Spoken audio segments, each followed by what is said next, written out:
This is Criteria.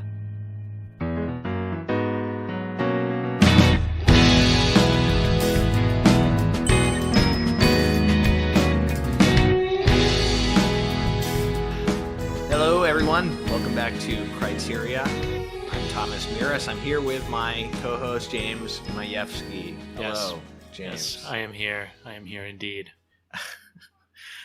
So we're back after a substantial break for us, not for you. You'll hardly notice the difference. Maybe a couple days late on this episode, but James and I were both away for a few weeks. I was in Italy and then upstate New York, and then you were... I was in California, which, as everyone Virginia. knows, is the United States is Italy. That's right. And in fact, we had Italian family visiting with us in California too. Nice. My wife is Persian. She's a daughter of the Persian diaspora after the Cultural Revolution in Iran. So she has some relatives like scattered all over the world. So the Italian family were in California, and Nice. that was really nice. Got Nice. to drink some nice mandarincello. It's like Mandarin cello. Yeah, it's like limoncello made from mandarin oranges, and it was Okay. even better than You know what? I bought, when I was in Little Italy in the Bronx earlier this year, I bought some orange cello, and I hate it. I still got like 2/3 of this bottle sitting there because it probably just wasn't as good as what you had. Yeah, well, this was like quality Italian. Yeah, the stuff I got, I don't know if it was Italian or not, but I didn't like it. Didn't have the right texture. Didn't Sure. overly sweet. Yeah. Limoncello, Well, I love. I had some great limoncello in Italy. Some various restaurants making Yeah. homemade limoncello. Yeah. That's the only liqueur that I like, really. Huh. Most of them are like a little too sweet, a little. They feel like too much, you know. I Mhm. want something to lighten me, not to like make me feel Yeah, that makes sense. heavier. That you makes know? sense. Yeah. But limoncello, I've gotten into. Anyway, I was just in Italy. You were just with Italian people. We're discussing an Italian film today, going back to the Vatican film list from 1995, and discussing a film from the values section of that list. 1955, maybe. The list is from 1995. Oh, okay. Sorry, my bad. This is from the values section of that list. It's a film from 1948, one of the most beloved Italian films ever made, Bicycle Thieves, in Italian, Ladri di Bicicletta, which sometimes has been translated into English as The Bicycle Thief, but the Italian name is in the plural. It's that seems like a pretty important distinction. That's true, and people have argued about this over the decades. you Yeah. know. Huh. But obviously it's not ambiguous that the Italian title is Bicycle Thieves. It's just people have argued about, what's a better English title. But Okay. Anyway, yeah. So, it's not like Bicycle Thieves is this like awkward translation. I know. We have to replace with something different. So this is a film by Vittorio de Sica, a classic of Italian neo-realism. And we're going to be discussing a couple of films set in Italy soon, because in a couple of episodes from now, we're going to be discussing two different films about Michelangelo, one of which is The Agony and the Ecstasy with Charlton Heston, and the other one is a more recent film from 2019 called Sin, which is directed by Andrei Konchalovsky, who was the co-writer of Andrei Rublev. That's very cool. With Tarkovsky, yeah. So that should be interesting. And then like a month after that, we're going to do two films on St. Francis of Assisi, if everything goes well. That's true. We're going to be doing a lot of Italian films You get some limoncello. in the fall. Yeah, well, I've got some in the fridge. Cool. Yeah, no, it's interesting to be doing watching movies set in Italy right after I was in Italy for 10 days. But And I just got my bicycle repaired. It's in the shop right now waiting for me nice. to pick it up. So unless it's been stolen by a thief, Or it should be there multiple waiting for me. thieves. Or multiple thieves. yeah. So we've already discussed a film. Well, we discussed Italian neo-realism a little bit on the podcast because we did La Strada by Fellini, but that film was not really a neo-realist film. It was coming out of that, but he was sort of departing from that and caught a lot of flack from Italian film critics at the time for doing that. Bicycle Thieves is right in there. It's sort of right smack dab in the middle of Italian realism, because I think one of the first big ones was Rome Open City, which we'll also be discussing, also with Elizabeth Lev, I think, later in the year.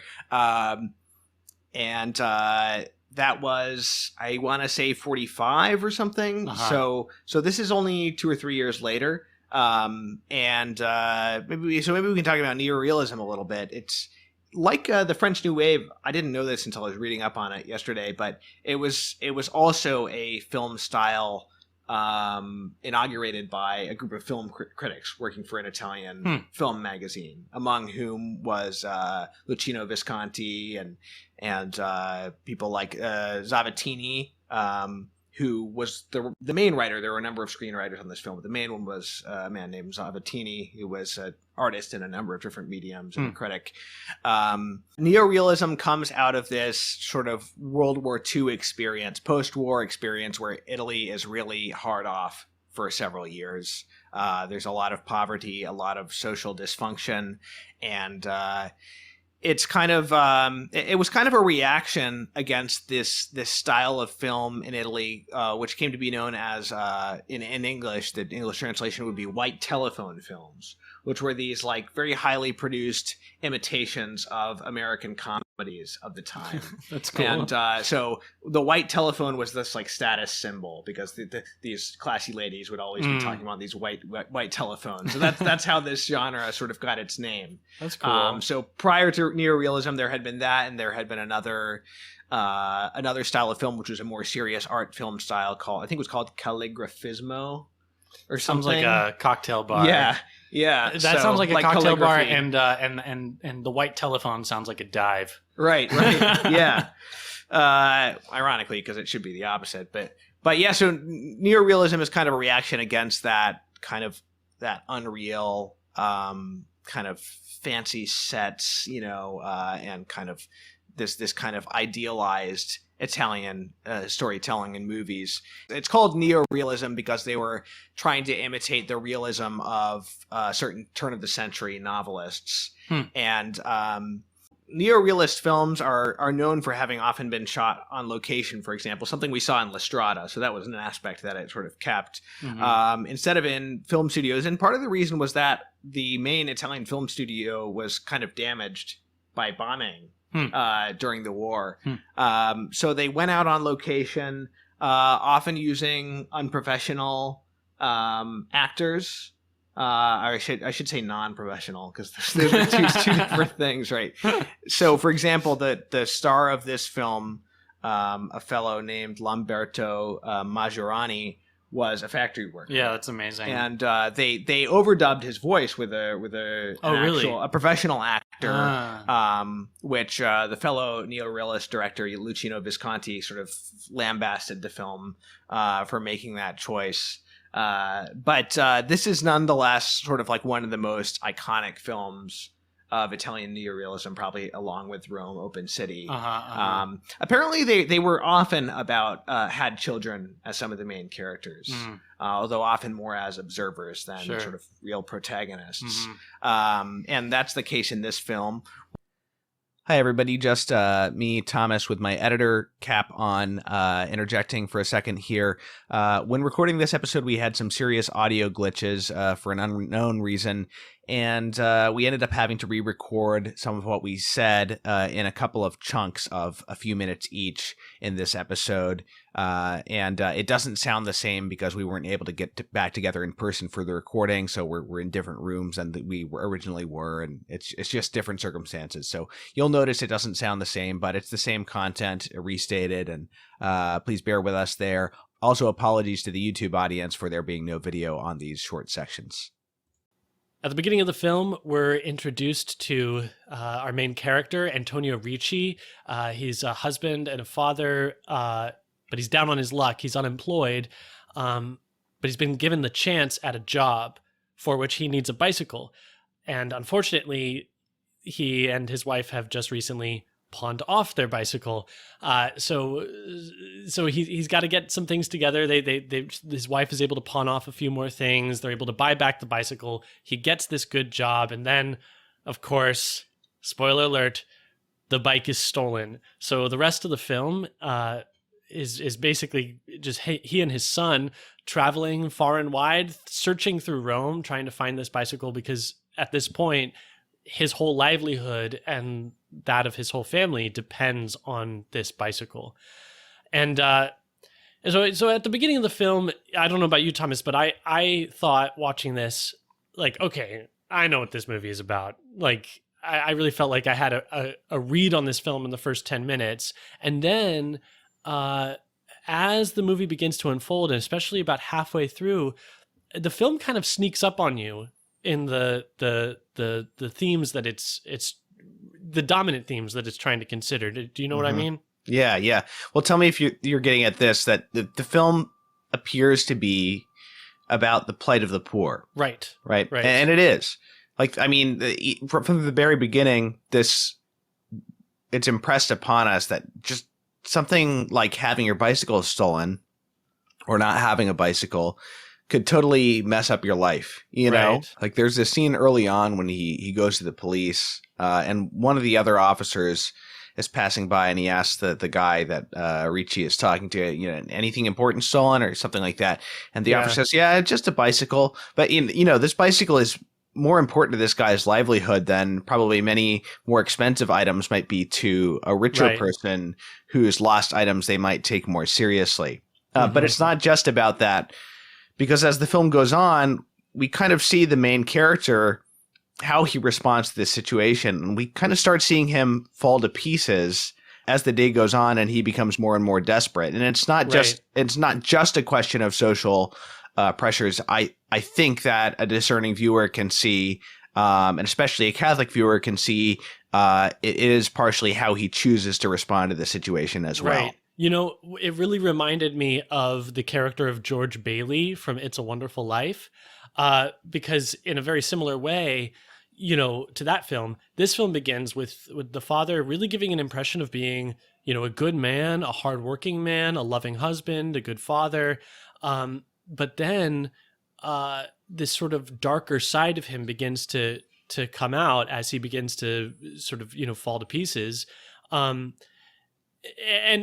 the reason is the same as it is in It's a Wonderful Life, where George Bailey's character is, you know, the bank is going under and he's not going to be able to provide for his family. So too here, it's a question of worry over finances.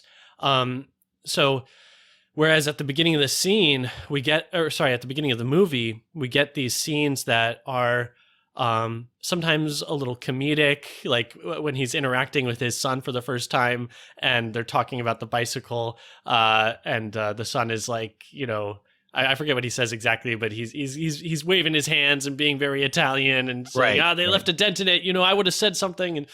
And then there's scenes with his wife that are even romantic, you know, when the two of them are on the bicycle together, or the first day on the job, you know, he has this playful banter with his wife in the kitchen, and then he and his son are going off to work with their matching egg sandwiches.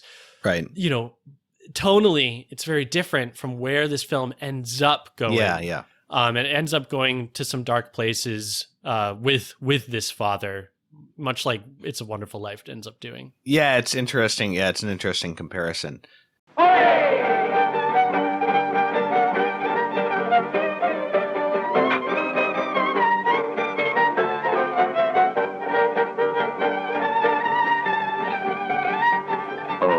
Mangiamo e via.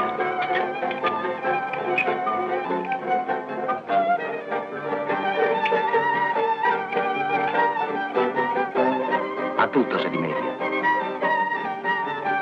Meno che la morte.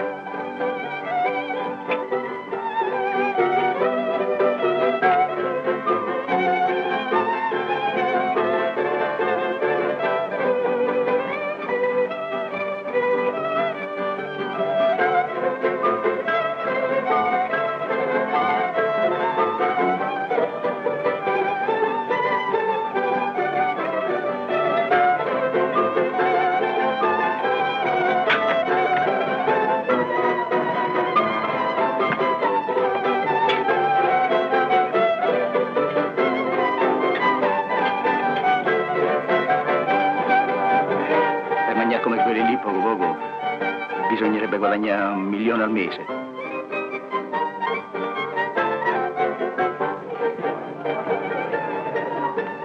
Magna, ci pensare.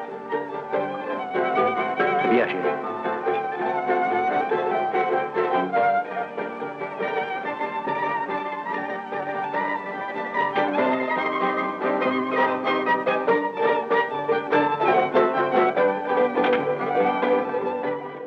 that being said, it's even more remarkable that this actor is a non-professional actor. Yeah. He had some other film roles after this, but apparently he never was able to sort of recapture that initial success with this film. Yeah. I was actually reading, this is an aside, but I was reading that he was a factory worker, and he got paid like the equivalent of like $1,000 for this role. And that it was enough to buy some new furniture and take his family on vacation. But that when he returned, the factory had laid him off because they were struggling themselves, and they figured, well, it's more fair to fire him because he's like this movie star now than to let other people off. Yeah, wow. So he was actually kind of left in the lurch because he struggled to find work after that. He had some work as a bricklayer and did a few other roles, but nobody really wanted him. So it's like kind of tragic. Yeah. I think the boy who plays his son was in a few other things, and then I think grew up to be a math teacher or something like that. I feel like I remember he became a teacher. Yeah, well, what I was getting at is that the performance that's given by this guy is really quite remarkable, because this father really does travel through quite a lot. And what we were getting to in giving this synopsis about the plot is that by the end of the film, the movie really becomes, kind of about a lot more than just his economic woes. Yeah. It has these spiritual dimensions that really only become apparent. They're sort of subtly the groundwork for that is subtly laid in the beginning of the film, but it really doesn't come to the fore until at the very end. Right. I think that the character of this child is really crucial too, and similar to It's a Wonderful Life. It's the reactions of his children to his breakdown that really like bring home to the viewer that this is like a bad situation. Things that we might otherwise more easily forgive or sort of overlook as peccadillos. I think are when he in this movie slaps his son, because he's irritated with him. It's more shocking to us than if he had just been, generally desperate and irritable with people and sort of urgent in his search, but because he's taking it out on this kid in this moment. And there are other instances immediately prior to that we would see, certainly a Catholic viewer would see something's wrong here. So it's not just a sociological film about the cycle of desperation and poverty, although that's all valid there. And I could see like that being a totally legitimate read on this film, but if that's all you're getting from it, then you're missing so much of where the human drama is. Yeah. And, I wonder if that isn't the case for a lot of Italian neo-realist films. Not having seen many myself, I know that it's certainly the case with La Strada. Like La Strada has to be understood as something much bigger than just, something about the plight of the poor. Well, it's interesting because, even this film was criticized for not showing it as seriously enough, and it wasn't as well received in Italy. Well, on the other hand, though, neo-realism wasn't that well received by the establishment in Italy because they the vice minister in the ruling cabinet at the time criticized this movement. He said it's dirty laundry that shouldn't be washed and hung to dry in the open. So they thought it was like an attack on Italian society. They wanted something more optimistic. And even within several years, as Italy was getting a bit of an economic boom, people stopped being interested in this, and they were really looking for something more optimistic and more inspirational. So the popularity of this movement didn't last very long. I don't know if it was ever popular, but the per se. But that's one of the things that's interesting about this movie is that to me, it seems it actually it almost does like a whatever the term is, like a fake, where it kind of gestures toward being sort of lighter than it really is. The first half of the film, I've already mentioned that there are these sort of romantic, heartwarming elements. There are some comedic things, like when they first start looking for the bicycle. He and his son link up with this sort of ragtag crew of other like city workers or something, and it's just friends of his who are helping him to look for it. Just got like this like terrible plan to go look for it in this market, and they just kind of it seems hopeless, but almost humorously so, because of the kind of bravado that this theater. The guy that's helping him, we're first introduced to him in the context of a rehearsal for like some sort of musical farce. So there's this odd like comedy to it, when they're going to the market, he's laying out the plan, like, we'll act real indifferent, like no one will know what we're up to, and they think they're going to find they know the bicycle will have been taken apart and sold in pieces. Yeah. And they think they're going to find the individual tires and bells and stuff. Right. And it's just ridiculous. Yeah, but there's so many great details in this movie, and that scene is a good example because there's so much action going on in the background, and there's this argument they get into with the guy where they're trying to look at the serial number on the frame of the bike, and they're all doing the Italian gesticulations. Even the little boy does it at the very beginning. Right, that's the funny thing too. Yeah, like there is this sort of poking fun at like the Italian like over emotion, overstimulated dramatics, histrionics. Yeah, but it's very well observed. There's all these little things, like when the boy is by himself looking at bicycle bells, there's this creepy old man who's like trying to buy him one, and like clearly some kind of yeah. And there's this scene where they before the bike gets stolen, when his wife is going up to talk to the holy woman, he's standing out there, and these kids, playing with throwing rocks, and there's the scene where they get caught in the rain, and there's all these young German seminarians all of a sudden standing next to them in the rain, and these like one of them like ruffles the head of the kid, and it's just this very random kind of observational moment. There's all this stuff going on in the background constantly in the film, so it is really like, it's not just about characters and story, it's also about like this whole environment, which is portrayed very vividly. And the result for me was that, I always kind of felt like tonally, I was never really sure where this film was living, so that when it sort of started to become more like intense, it really caught me by surprise. There was almost like a kind of like pop comedic quality to the film up until a certain point. The hinge point really for me is when they get to the church, where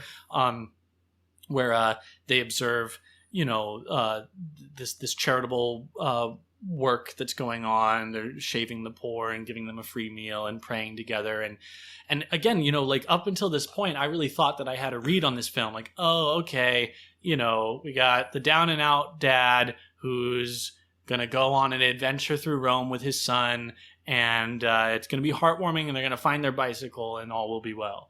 And that's just not what this film is at all. And when they get to the church, what you think would have been like this moment where, okay, here it is. He's about to hear something inspirational, and he's going to be moved, and he's going to have a change of heart.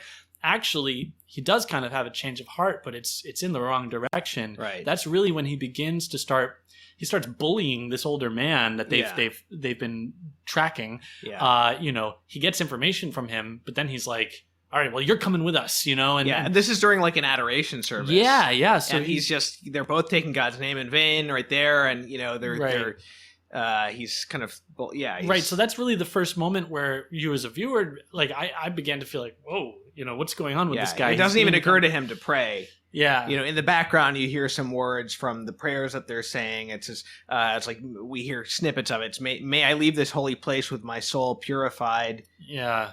Though I may travel once more the path of sorrow and hardship. That's the only words that we can hear clearly and get a translation of.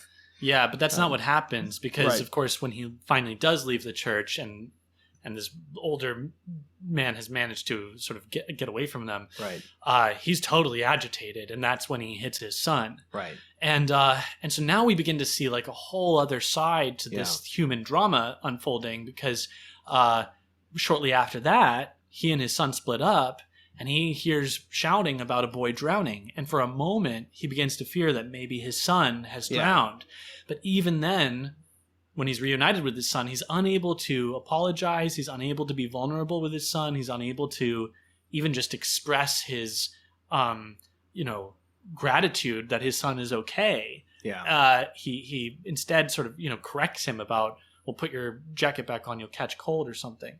So like all of a sudden, it's like the film sort of emerges to be about something else than what I thought it was about, So now the bicycle almost recedes into the background, and now I'm thinking about there's this relationship between this father and son.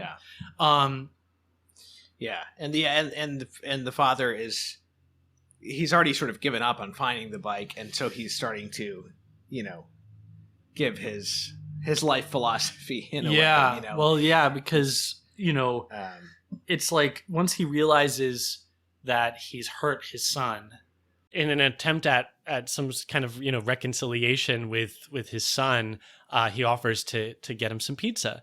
But of course, even this gesture of kindness toward his son is not without selfishness. It actually ends up being like spoiled by selfishness, because he doesn't take him to a pizzeria. He takes him to a place where they don't even serve pizza, and it becomes very apparent to us very quickly, that this is a bar and he's come here to drink. He says to him, let's forget everything and get drunk. I mean, like, that's not. Well, it's a restaurant. Do you think it's a bar per se? I mean, they don't serve pizza, and I guess you're right. There's another child in there, but like the music that's being played is kind of like saucy, and there's people smoking, and it's loud, and it just doesn't feel like, it's certainly not the place that you would think, like, oh, he's gonna take his son out to go get some ice cream or something. Like, he orders a full bottle of wine, not the half bottle. Yeah, and I think it's the darkest scene in the film. Yeah, we don't see him getting drunk, but it's just the statement of intent, kind of. Right. Yeah, and part of the reason why it's so dark is because he's putting on a mask, saying, we're just gonna enjoy ourselves. We're not going to worry about it. But of course, he spent the entire film worrying about it, and he still is, as becomes clear to us by the end of this scene. And so I think that's really, this is where the film begins to sort of move us into what this film is really all about. And that's at the heart of this film. It's a question of trust and this father's lack of it. So as an aside, I'll mention that I looked up, so the bike they're searching for is called a fides. And of course, I knew that in Latin meant faith, but I wanted to see if maybe it had a different meaning in Italian. And the word fide, F-I-D-E, in Italian means trust. Oh, wow. And I really think that is the beating heart of this film, more so than the particular economic conditions of Italy at the time, although the film is also about that. Right. The lack of trust and what it does to this man and what it does to his family is really what's driving the human drama of this film.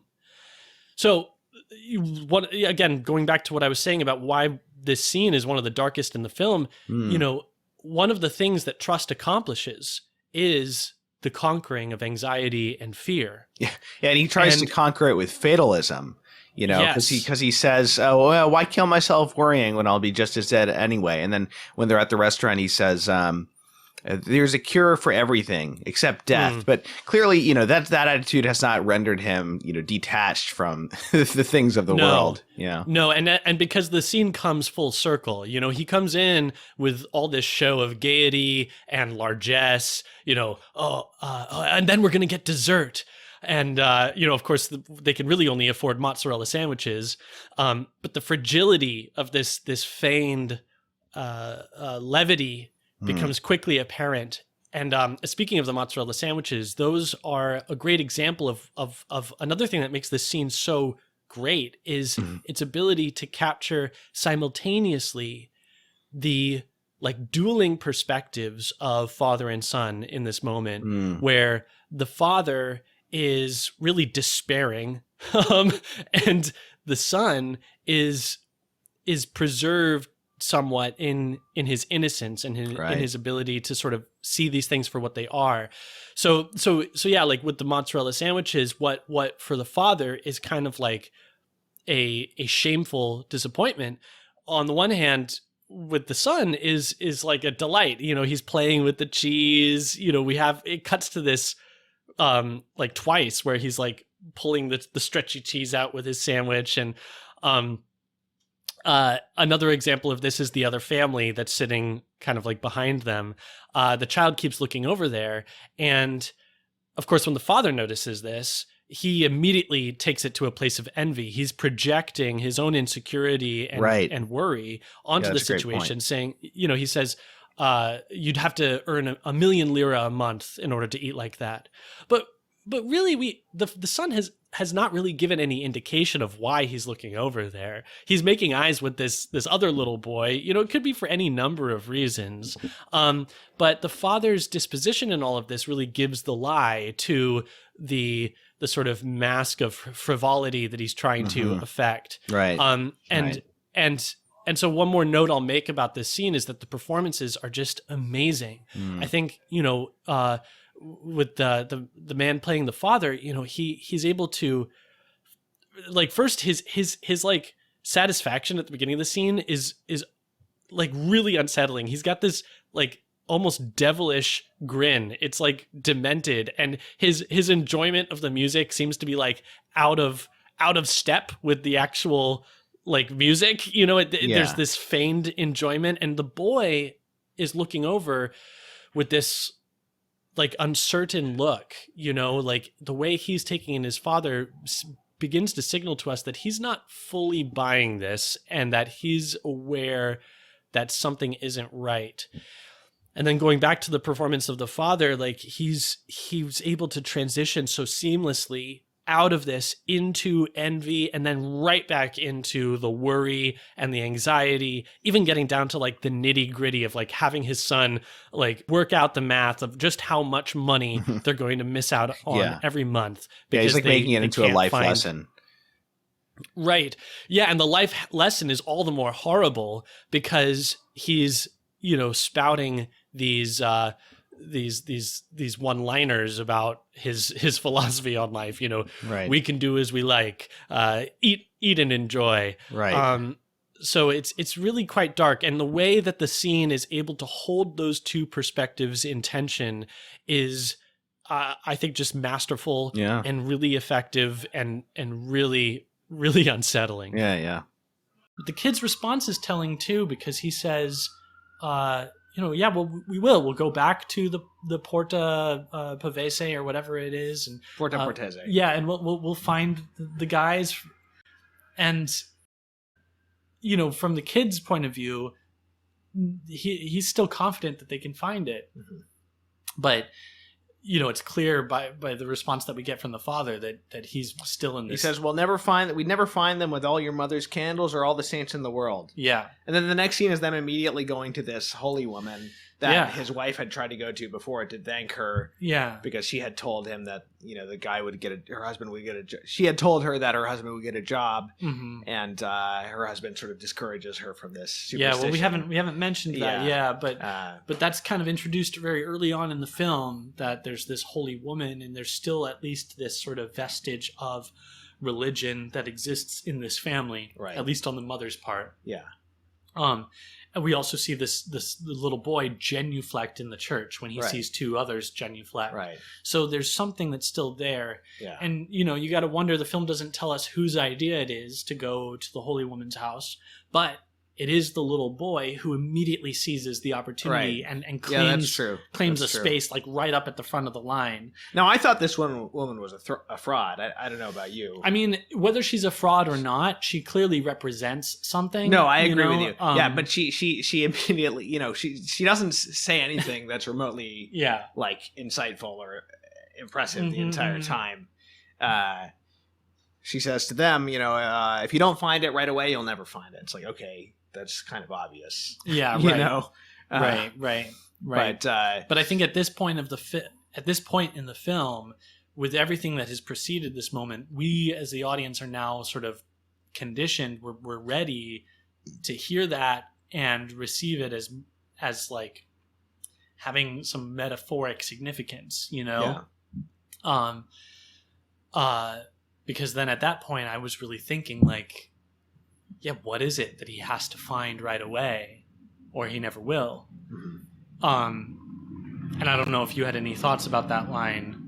No, I just assumed she was talking about the bicycle. Yeah, no, I really think that line is a key to the film, because why else is this encounter being included? Why else is it occurring at this like really climactic moment where things are at their darkest? And I think that my read is that it's speaking to something about the way trust works. And that a friend once told me that trust isn't something that you like try to do. You don't try to trust. Like if you're trying to trust, you're not trusting. Like you either do or you don't. And so in that sense, it's something that you either find right away or you never will. At a certain point, you have to just choose. Right. And so I think that really becomes the drama of this film. At that point, it's no longer about like, are you going to find this bicycle? I mean, no, you're never going to find it. It's gone. Right. And in fact, when they leave the building, he does see the guy who stole the bike, but tellingly, the guy doesn't have the bike. Right. It's really the first time we've seen this character since the bicycle that was stolen, that he doesn't have the bicycle on him. Right. So it's gone, but now he's in search of something else, and if he doesn't find it right away, he's never going to find it. So at that point, I'm really viewing everything in those terms, in terms of this spiritual struggle that's unfolding. It's like a really difficult scene to watch that follows this one, because he goes back, he pursues the guy, but it's on this thief's home turf, right? Surrounded by a bunch of other kind of wise guys and not so honest people, right? And it becomes clear that between them and this sort of failed bureaucracy of the judicial system, that he doesn't have anywhere else to turn except maybe to thievery himself. Right. And so then it's like he takes this boy who, by the way, all the while has been like this exemplar of trust. I mean, he has just been following his father throughout the city, quietly, trustingly. The scene that we were talking about in the bar, that's like such a important scene. I don't think he speaks a single word. I think the entire time he's silent and just is responding. It's incredible because, from a performance perspective, this actor playing the father has to be driving that whole scene. Right. But the child is responding silently, wordlessly to everything, but also trustingly. Oh, he does say something. We already said he says something. He says something about going back to the place. Yeah, but for the most part, he's quiet, and he brings his son with him to like scope out this arena where he might be. Do you able think to, that's his intention for the beginning, or does he just end up there and he sees all the bikes? I think he's walking with intention. Okay, you know, and though he's uncertain, you know, it does seem that he's come there with a purpose. Interesting. Okay. And that sequence, man, is really exciting. I mean, this film is it is has several moments of really like awesome like building tension, like anticipation. Yeah. You know, like to go back to the beginning of the film, you know, we know the film is called Bicycle Thieves, and so when he's like riding around town on his bicycle, we're like totally on the edge of our seat. There's a scene where we think his bicycle is going to be stolen near the beginning, but then it isn't. You know, it's like a fake out by the and that's like a great gesture because it just pulls you in right away. Right. You know, the film does a really good job of pacing out that sense of anticipation and dread. And there's at least one or two other places where this occurs, but then it occurs most powerfully at the end of the film, with this climactic decision on his part whether to steal a bicycle or not, and it's really awesome. I mean, like they've got him moving, like he's literally acting out the back and forth in his mind, like walking toward the bikes and then walking back, looking and then looking away from the camera, you know, and it's really effective. And then at a certain point, he sits down. Well, no, first he observes his son, and his son seems to be like distressed too. He's like running his hands over his face and through his hair. Right. You know, it's like his son is picking up this agitation too. And he sits down next to his son, and then these bicyclists come like racing past him, and we see like they cross into the frame, and we see his head follow them, and it's like this visualization of his thoughts racing. You know, it's a super exciting sequence. But it's almost like you see the rationalization taking place, because this poor person, and seeing the plenty that all these people have using bikes for a purely recreational purpose. Right. You know, right. There are all these bikes. But it's interesting. There's all these nice bikes in a row, very much echoing the scenes in the market where the bike parks, and the scene in the pawn shop where you see all the bikes laid out, and all of the mountain of shelves with people's sheets that they've pawned that this guy had to climb up to deposit the stuff that they're pawning, which speaks very eloquently, but in a realistic way, you know. And but then there's this other bike over there. He doesn't go steal from like one of these, you know, racers. He goes and steals this other bike. It's not related. So it's like the rationalization is like, I'm not going to be hurting anybody. I need a bike, you know. But then you never know who you're going to be hurting, you know, when you go down that path. Yeah. And this guy says, this is all I have. When he's immediately caught. Yeah, the guy says, what are you trying to do? This is all I have. Yeah. But then there's this moment of like, the guy sees the kid and he's like, okay, forget it. I'm not going to press charges. Right. You know, and then this amazing scene where they're just walking and we're just looking at their faces. Yeah. And like, processing everything that's just happened. Because it's devastating. Before he steals the bike, he tells the little boy to take the streetcar home. Yeah. The boy misses the streetcar, and so he witnesses everything that happens, including his father being, you know, overtaken by these slapped guys. Around and of course that's very upsetting, but it's his presence there that ultimately saves him, because if it weren't for the boy being there and crying and seeing his father, he would end up in jail. Yeah. So it's the guy who lets him off the hook for the sake of his son. And the last words of the film are this other guy yelling at him, and they're berating him like, you should be grateful you got let off, and the other guy says, and you can thank God. Yeah. And that's the last words of the film. But that's the truth, and then he breaks right? down. That's the truth, because you know, the ending scene, the ending shot is him and his son sort of disappearing into this crowd. There are tears in both their eyes, and you don't know from the father's perspective whether these are tears of despair, desperation, total defeat, or if they're tears of repentance for what he's done to his son. You know, the guys say to him, you know, a fine example you are to your son, you should be ashamed. Yeah.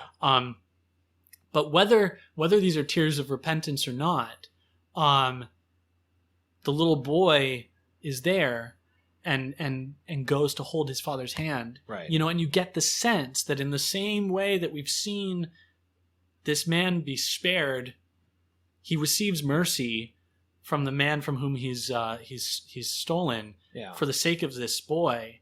You know, I think that there's the very strong sense that he's going to receive mercy for the sake of this son. Right. You know, and I recently heard a quote from Solzhenitsyn. I wish I had looked it up before we recorded this, but it was something about Solzhenitsyn saying that the only genuine like starting place for spiritual knowledge or progress is repentance. Mm-hmm. And I think that might be where this father is left at the end of the film. Right. Well, he's certainly been like broken down. Yeah. At the end. Yeah. Right. You know. Right. And totally humiliated. Yeah. You know, and like he does this and he's immediately confronted with the consequence. Right. And then almost as quickly let off. Yes. And so he's just like, they're both kind of in shock at the end of the film. Right. But you know, like, I think that you can take those words and you can thank God to have reference not just to the fact that he's been let off the hook, but to the fact that he was so immediately humiliated, you know, that he has just had an experience of, you know, total humiliation, but then also of mercy and forgiveness. Right. So that's as good as it gets. Like, and if you're not going to find this trust right away, then you really will never find it, you know? So yeah, dude, I loved this movie. I thought it was awesome. It was great. Yeah. And like, for me, you know, just like thinking about my son, like this film hit me on a whole other level because, you know, I've got two boys now, but the oldest, he's 2 years old. So he's old enough that I like recognize this gaze, of this boy in the film, where throughout the movie, like, he's just locked on his father, watching him. We got, you know, you have to imagine it was a direction that was specifically given to this actor, because there are a lot of scenes where he's there in the lower part of the frame, just looking up, even as they're like navigating, you know, crowds or something. He's just watching his father. And, you know, I totally recognize that, this like constant openness and dependence and checking in and attentiveness to that a son has to his father. It's cool how the child actor in this movie, he has such an adult face as well. Yeah, that's interesting. Know? Yeah. And that like sort of helps with that like mirroring of the two. Right. Even in the first scene where they're together, they're dressed in basically the same outfit when they go out for him to go to work. Yeah.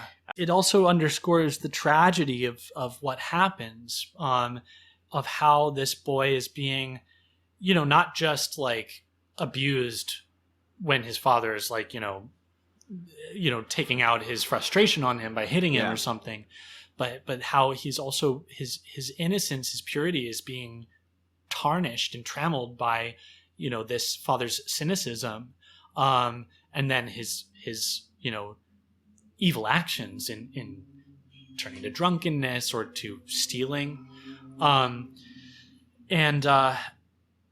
yeah, you know, and something that I've been thinking about is just how, like, fatherhood is an experience of mercy when you are a broken man, when you are, you know, not deserving of being a father. This gift of a son can be the way to like clue you into to becoming the son that you aren't, you know, the son of the father in whose place you stand, you know. So this same sort of dependence and trust and openness that the child exhibits toward his father through the film is precisely the key for this father, you know, moving forward. What did you think about his relationship with his wife? Is there anything to be gleaned there? I'm thinking about particularly the scene where she first shows up after the bike has been stolen at this meeting place, wherever it is, it's some underground, some basement or something. And he says, you know, don't whine. This is exactly what I the reason I didn't come home, Right. After it was Yeah. stolen, because I didn't want to hear whining. Yeah. She's like, I'm not whining, but like, this is big, Yeah. Well, and then we don't see her again for the rest of the film. Right. Yeah, I don't know. I mean, I think that maybe it's just like this inability to be vulnerable with his family, either with his wife or with his son. He puts a lot of pressure on himself. Yeah. And I mean, I guess from his perspective, it really is all up to him. Right. I mean, it's crushing. Like it is one of the natural duties of a father to provide for and protect his wife and his children, but without necessarily like letting them in on all the struggles that go on. Right. But like, when he doesn't have this trust or this faith in his life, that's like going to be crushing, at least in this particular context where he's not able to provide, Yeah, she is trying to go to this holy woman to thank her because she had told her husband would find a job. She's like, I wanted to go give her a donation. Yeah.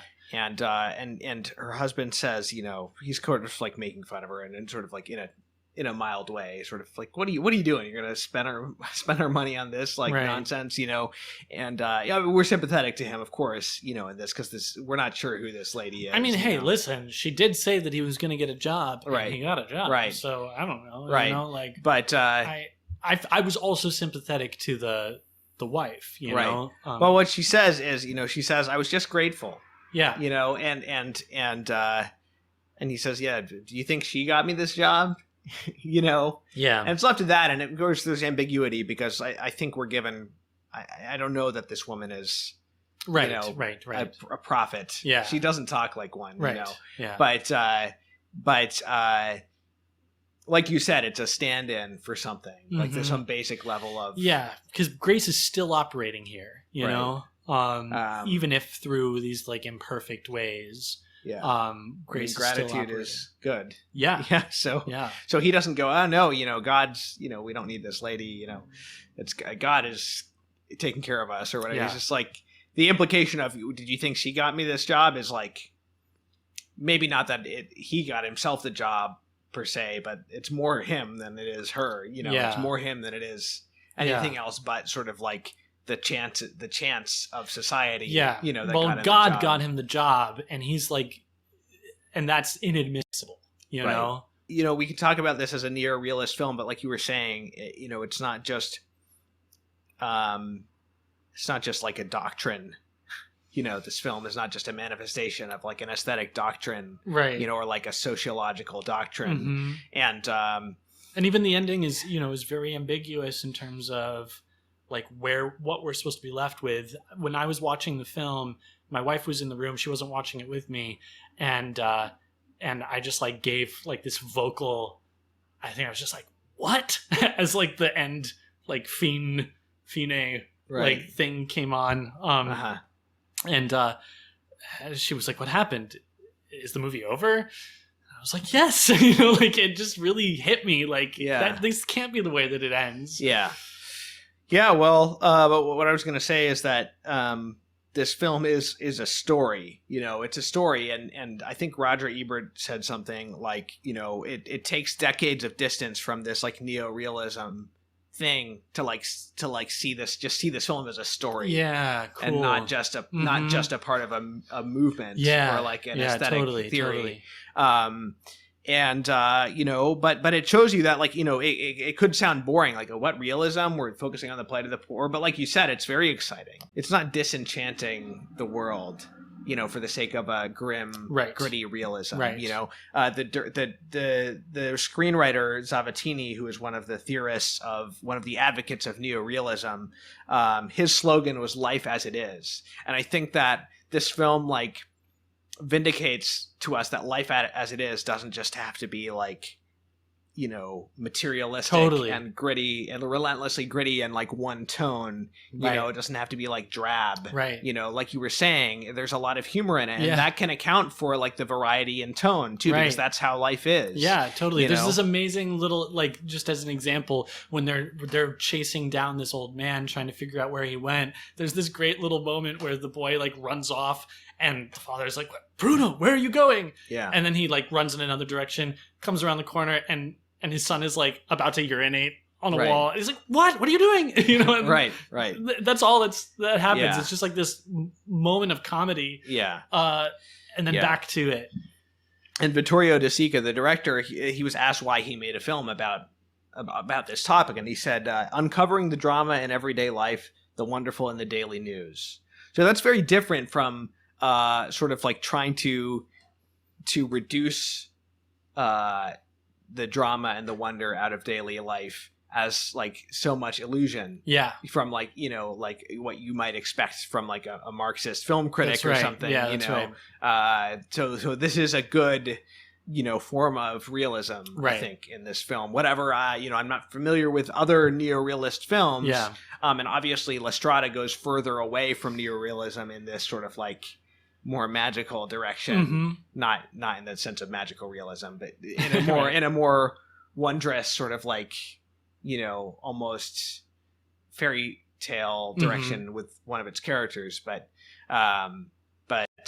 yeah, it's cool to see that like this realism and this focus on like social realities. It doesn't have to be this kind of like this lecture. Yeah, totally.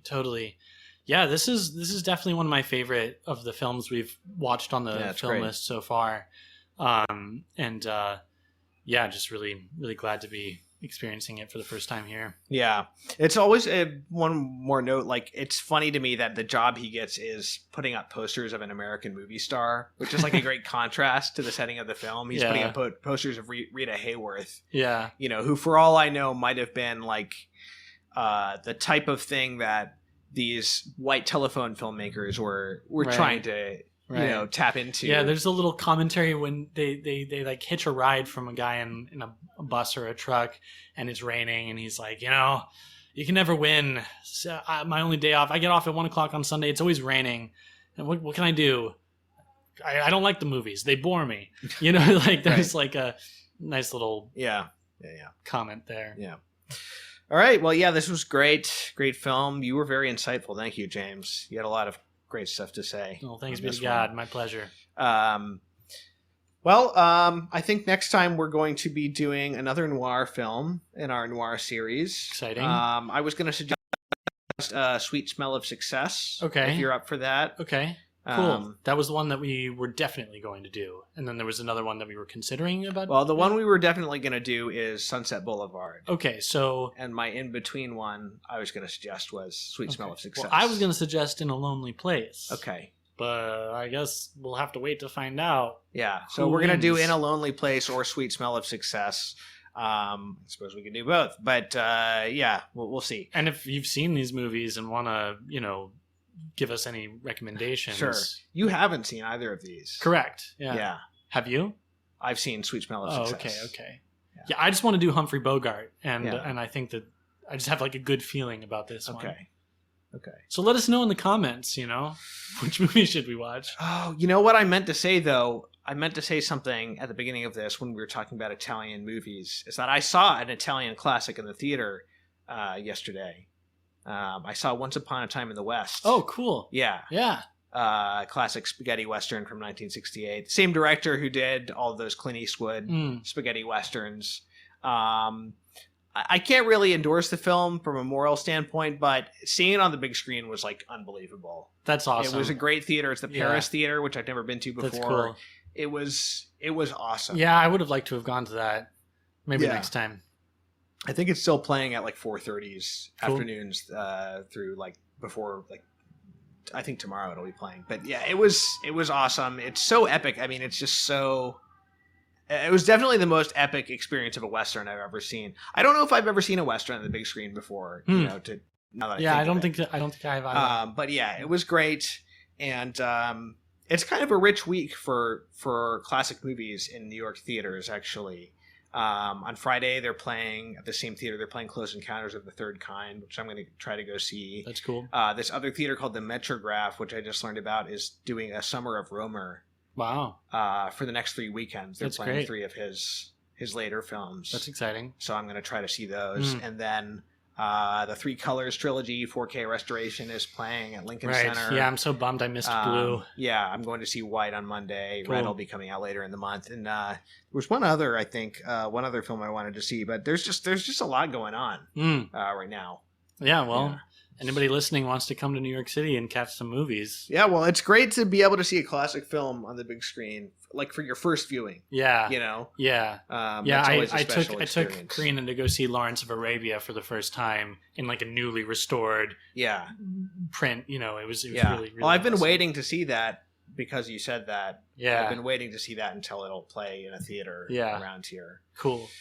Okay, so we'll do some kind of film noir next time, and until then, people, thank you for listening. Please do subscribe on YouTube if you're watching there, and hit us up with any suggestions of films you'd like us to discuss, any noir suggestions or anything else. We mentioned we're doing these Michelangelo films, and that's because a listener quite a while ago said, "Hey, can you discuss The Agony and the Ecstasy with Elizabeth Lev?" And I liked that he was so specific about, like, he knew the film and he knew the guest that he wanted us to discuss it with. So I couldn't say no. Yeah. Like, yeah, that's a good idea. Yeah, And hey, she if was you up for got it. guest recommendations, Right. throw those our way too. Yeah, that's true. Yeah. We're always looking for good guests. So, Yeah. okay, everybody, thanks for listening, and we'll see you next time.